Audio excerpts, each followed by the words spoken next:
શું કર્મનું ફળ હંમેશા મળે જ છે? તો એ બાબતમાં થોડીક વાત શેર કરી લઈએ. તો કર્મ એક એવી વસ્તુ છે, કર્મ ઉપર એક સોંગ લખાયેલું છે કે કર્મ કે સાગર કા ખેલ એસા જ્યાં પાપ ધૂલે પશ્ચાતાપ ના ધૂલે. મતલબ કે તમે કદાચ પાપ કર્યું હોય અને એનું પાછળથી તમને પ્રાયશ્ચિત થઈ જાય તો ભગવાન તમારા એ પાપને પુણ્યમાં કન્વર્ટ કરવાની શક્તિ ધરાવે છે. પણ પ્રાયશ્ચિત કરવું જરૂરી છે.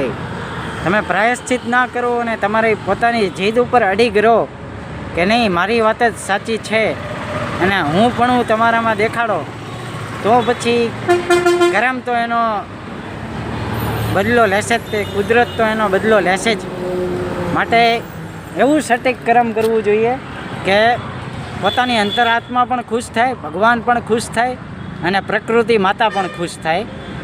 તો એ વાતનું ધ્યાન રાખવું જોઈએ. કોઈની દિલ દુખાય નહીં, જાણતા પણ અજાણતા પણ એવી રીતના વાતો શેર કરવી જોઈએ એકબીજાને, અને હંમેશા એકબીજાની વાતોને માન સન્માન આપવું જોઈએ. વિડીયો પસંદ આવ્યો હોય તો લાઈક, શેર, કોમેન્ટ જરૂર કરજો. આપનો દિવસ શુભ રહે. ઓમ નમઃ શિવાય.